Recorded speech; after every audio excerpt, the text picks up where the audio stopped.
Have you seen it? Have you seen it? They are just sent one to your they just sent one. They just show us send verification to your line. This line. Yeah. No, I'm using your email now to send to send it. Check your phone and they will have sent it. So I call it out. Hello and welcome to a very short class in CRS. Today we're going to be looking at the sovereignty of God. Last week we looked at creation, which is the first topic that we looked at in CRS. Today we're going to be looking at sovereignty of God. And the Oxford Advanced Learner Dictionary defined the word sovereign as highest power without limit. So when used in reference to man, the meaning approximates to total independence. Like if you're in government and you say that this is a sovereign state, if you say Nigeria is a sovereign state, simply means that Nigeria is having total independence. A country like Britain or USA cannot tell Nigeria what to do. That's the meaning of sovereign, independence. In terms of God, sovereign simply means highest power without limit.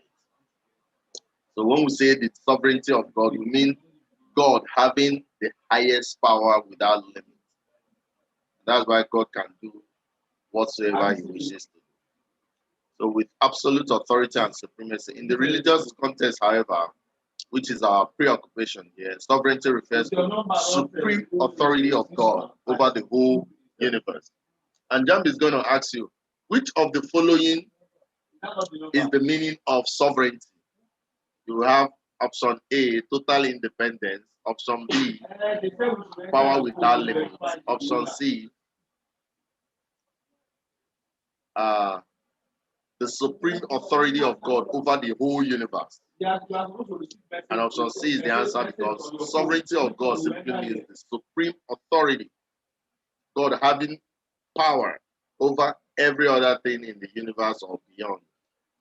Okay, he has dominion over all things, including man, and man's total dependence is on him. So, sovereignty of God simply means that God has dominion over all things, including man. God has supreme authority over all the universe. Now, God is the supreme commander and controller of the entire universe. He created all things, and without him, nothing was created. Despite the fact that in Genesis, God gave man authority over other creatures. You see, the authority comes from God. That means God himself has even bigger authority over the man that he gave authority over other created things. Okay. So God gave man authority over other creatures. The supreme power of God supersedes the power he gave to man. So it's the person that gave man this power. So his sovereignty simply means that he has more power even over the man that he gave. So the book of Psalm threw more light on this. The earth is the Lord's and the fullness thereof. So this is a very popular verse of the Bible, that the earth is the Lord's and the fullness thereof. So the earth, everything we have in the earth, including human beings, the beauties, they are all the Lord's. It's God that has them. They are under the sovereign control of the Most High. And the fullness, the earth and the fullness thereof. That means that not just the earth. The fullness thereof simply means everything inside the earth all belongs to God. They are under the sovereign, supreme control of God. God has the power. And that's why we picked out this topic, the sovereignty of God. Meaning that God has power over all things. Okay? And the world and all that dwell therein. Thus, all earthly authority are therefore inferior and subordinate to God's supreme power. Man is accountable to God in matters of how he exercises his own authority. And man is simply a messenger, God's representative on earth. And before we round up, God manifested his supreme power over the entire universe by creating heaven and earth and everything out of nothing. God created the whole universe out of nothing. Now, all things we are created by his spoken words. That's how things came to be, by simply God speaking of them.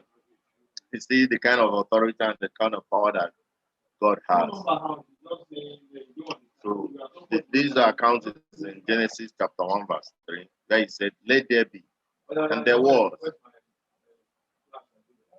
So God simply made things that is in this universe by simply using the word let there be, and it came to pass, it came to be. And that talks a whole lot about the supreme the sovereignty of God. According to the creation account, every other thing, living or non-living, we are created by before man, who only came and met them and received an order from the Maker to subdue them and take dominion.